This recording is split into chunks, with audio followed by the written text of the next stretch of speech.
बहन की शादी के जेवर की खरीदारी का बहाना करके डाकू ने सोने के ताजिर को लूट लिया।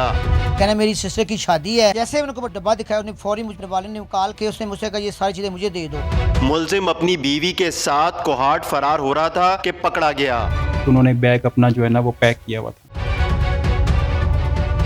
मैं शॉप पे बैठा हुआ था सर, तो अचानक ही वो शॉप के अंदर है, मुझे आप आके मेरे पास बैठ गया है। मुझे कहता है कि यार भाई मुझे जेवरात दिखाएं, चीज़ें दिखाएं। मैंने कहा भाई उसने नकाब पहना हुआ था। उन्हें मुझे कहा जेवरात चीज़ें दिखाएं। मैंने कहा भाई तुम कहाँ से आए हो? कहता है जी मेरे पुराना तल्लक है, मेरी वालदा के साथ तल्लक था, हाँ मुझे दिखाएं वो चीज़ें। मैंने उनको डब्बा दिखाया है। जैसे उनको वो डब्बा दिखाया उसने फौरी मुझ पर मजामत किया है और रिवाल्वर निकाला है। रिवाल्वर निकाल के उसने मुझसे कहा ये सारी चीज़ें मुझे दे दो। छीन के वो फरार हो गया है। मैंने बाद में शोर किया है तो उसने वो जा चुका था। वो दाखिल जब होता है तो वो जिस तरह आपसे गुफ्तगू करता है कि मुझे डिज़ाइंस दिखाएं और कोई नई जो चीज़ आइटम है सोने के हवाले से वो मैंने ख़रीदनी है, तो कितनी देर तक वो आपसे बातचीत करता रहा? क्या बातचीत रही आपकी? इस दौरान आपको मालूम नहीं हुआ कि ये इसका हुलिया कोई मुख्तलिफ लग रहा है, इसकी गुफ्तगू से लग रहा है कि कोई और है शख्स, कोई लूटने वाला है या वैसी ख़रीदार है? सर वो मुझे बता रहा था कि मेरी आपके साथ काफ़ी देर की तल्लक है। मेरी वालदा पहले आपके पास आती थी मेरे पास सामान लेने के लिए, तो मुझे तो ये लगा कि मेरी उसकी वालदा आती है मेरे पास। कहना मेरी सिस्टर की शादी है। बातों में काफ़ी देर लगा रहा, बातें करता रहा। काफ़ी देर के बाद जैसे मैंने मोबाइल पकड़ा उसने मुझे फौरी जिप में से निकाला रिवाल्वर, मुझे उसने शॉट करने की कोशिश की। मैंने कहा मुझे कुछ ना भाई, कहना जो सामान तुम ले जाओ। आप दुकान में अकेले ही थे? मैं दुकान पे अकेले था। जो लड़का था मेरे पास वो बाइक धुलाने के लिए उसको मैंने भेजा था। और आपकी जो दुकान है जी जी जी। ये कितने सालों से है? और बाहर तो बहुत ज़्यादा रश है, जिस तरह हम देख रहे हैं बाजार में दुकानें ही दुकानें हैं, लोग ही लोग हैं, खरीदार बहुत ज़्यादा हैं। तो मेरी ये दुकान कम से कम 20-22 साल पुरानी शॉप है। मुझे तो खुद नहीं इसके बारे में इल्म था कि अचानक ये मामला हो जाएंगे। मैंने जब देखा उसको तो मैं तो खुद कंफ्यूज हो गया था। तो ये टोटल कितनी मालियत बनती है? फिर आपका एक मोबाइल भी गया, कैश भी गया? हाँ जी, मेरा ये तकरीबन 17,50,000 उसका कीमत मोबाइल मालियत बनती है, उसके पैसे बनते हैं 17,50,000 सोने की कीमत बनती है जी सर। वो मोबाइल भी ले गया है और मेरे नकदी पैसे भी ले गया था 17,50,000 रुपया। अच्छा, जब वो यहाँ से भागा है वारदात करके, तो आपने बाहर निकल के किसी को मदद के लिए नहीं पुकारा कि ये मेरी दुकान से असले के जोर पर वारदात करके फरार हो रहा है? कि जब पीछे भागा हो मैंने रोला डाल दिया था, मैं चोर चोर पकड़ो पकड़ो पकड़ो, सब भाई इकट्ठे हो गए। उतनी देर वो बाइक पे था, वो भाग गया। मैंने बहुत कोशिश, मेरे पास ना बाइक थी और मैं अकेला बैठा, इसलिए वो मुझसे लेके फरार हो गया था। तो ये आपका अच्छा खासा नुकसान था जी, जो जी, जी। पुलिस ने मुलजिम को पकड़ के चीजें रिकवर करवा दी हैं। तो क्या लग रहा था आपको कि मुलजिम पकड़ा जाएगा, नहीं पकड़ा जाएगा? मेरे दिल में तो ख्याल ये था ही नहीं कि मुस्लिम पकड़ा जाएगा, लेकिन अफसरों ने बहुत मेहनत की है। एसओएच साहब हैं जो सादा के, उन्होंने मेरे साथ बहुत ताउन किया है। एसपी साहब ने भी ताउन किया है, डीएसपी साहब ने ताउन किया है। उनका मैं शुक्रगुजार हूँ। उन्होंने बहुत मेरे साथ दिन रात काफिश के बाद ये उन्होंने पकड़ के मुझे मुजरिम ला के 24 घंटों से पहले मुझे ला के पकड़ा दिया। ये देखो ये आपका मुजरिम हमने पकड़ लिया है।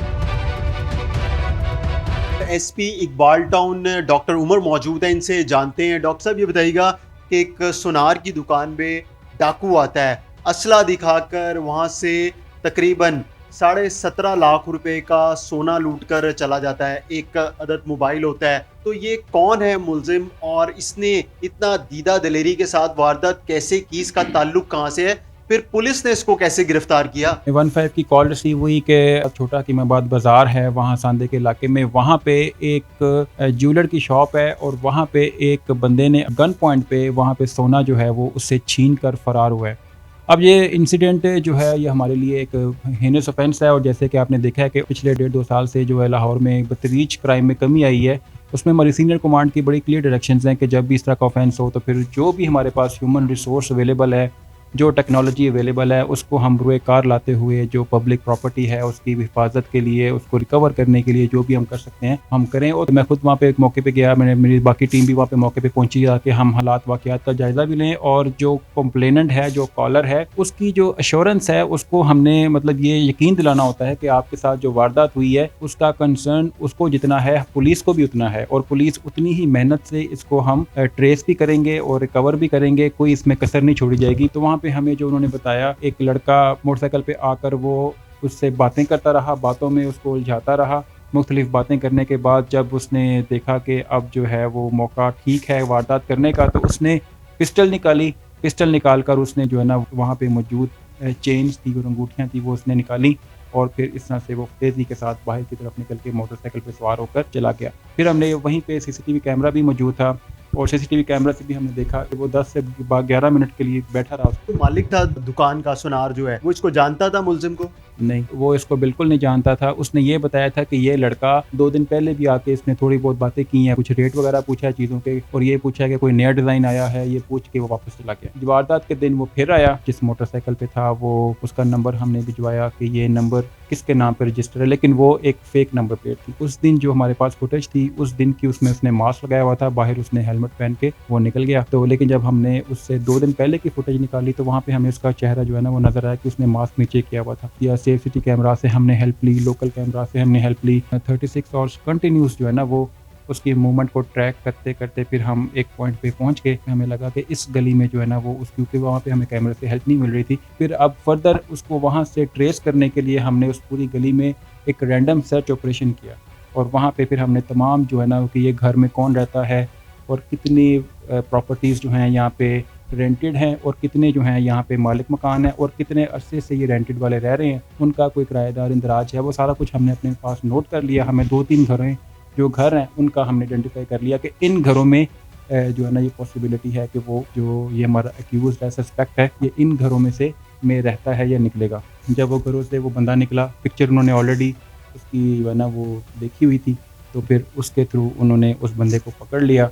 जब बंदे को पकड़ा तो हमने फिर उससे वो सोना भी रिकवर कर लिया, और इसके साथ ही हमने जिस मोटरसाइकिल पे वो आया था वो मोटरसाइकिल भी हमने उससे रिकवर कर ली। जो पिस्टल उसने यूज़ किया था वारदात में वो पिस्टल भी हमने उसे रिकवर कर ली, और वो जो उसका मोबाइल फ़ोन लेकर गया था वो भी हमने उसे रिकवर कर लिया। ड्यूरिंग इंटेरोगेशन हमें भी पता चला कि वो इस तैयारी में था कि वो उसने बताया कि मैं अर्ली मॉर्निंग में इस्लामाबाद की बस के लिए मैंने बुकिंग करवाई है, मैंने निकलना। ये कहाँ का रहने वाला है, इसके साथ और कौन है, और भी इसका कोई साथी था इसके? और उसके घर में उसकी वाइफ के साथ रहती थी, और उसके जो घर में ना वो सामान वगैरह बिल्कुल बस ये छोटा सा जो है ना वो था, एक कमरा था, और कमरे में जो है ना वो एक मैट्रेस लगे हुए थे, और एक उन्होंने बैग अपना जो है ना वो पैक किया हुआ था।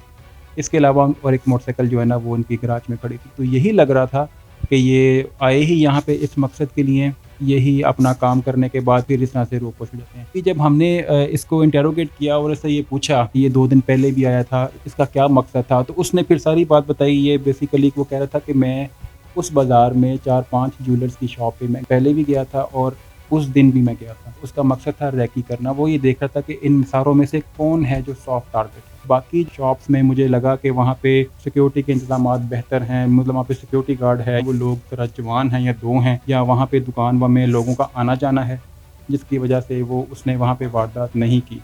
लेकिन इस वाली शॉप में इसने ये जिस तरह से वो बैठा रहा है, 12-13 मिनट बैठा रहा है अंदर, उस 12-13 मिनट में उस शॉप के अंदर कोई भी नहीं आया। तो उसको फिर यही हुआ कि मैं अगर यहाँ पे वारदात कर लूँ तो यहाँ पे बाहर से कोई नहीं आएगा, सिक्योरिटी गार्ड बाहर मौजूद नहीं है, जो यहाँ के मालिक है शॉप का वो भी इतना स्ट्रॉन्ग नहीं है कि वारदात करके वो निकल जाऊँ तो वो मुझे पकड़ नहीं सकते। इसकी बीवी को पता था और मियाँ बीवी दोनों वारदात में शामिल हैं? क्या ये पहली वारदात थी इसकी, या फिर इससे पहले भी इसी तरह वारदातें करता था? बीवी को नहीं पता था कि इसने ये जो है ना ये अंगूठियाँ या चेन वगैरह जो है ना वो चोरी किया है। जो आपने एक दूसरा सवाल है कि ये पहले कितनी वारदातें कर चुका है, इसमें ना अभी हमने उसने तो सरदर्द कहा है कि मैंने पहले जो है ना वो कभी वारदात नहीं की, लेकिन हमने अब इसको कोरिलेट करना है उसके जो CDRs हैं कि वो इसका कॉल रिकॉर्ड्स हैं कि वो किस किस से राब्ते में रहता है, और यहाँ पे उसका आने का मकसद क्या है, उसके किन किन लोगों के साथ राब्ते हैं। तो ये तमाम चीज़ों से हमें फिर जब हम कर लेंगे, वर्किंग अपनी कर रहे हैं, जब हमारी इन्वेस्टिगेशन तमाम चीज़ों पे मुकम्मल हो जाएगी तो फिर हमें आइडिया होगा कि ये जो बंदा बात कर रहा है कि मेरी जो है ना इससे पहले मैंने कभी कोई वारदात ये वाली नहीं की, कि वो सच बोल रहा है। लेकिन अभी तक जो है उसने किसी और वारदात को एडमिट नहीं किया। बता दीजिएगा कि काम क्या करता है ये, और फिर जो इसने असला इसके पास था, वेपन, वो इसका अपना था, कहीं से लेके आया था?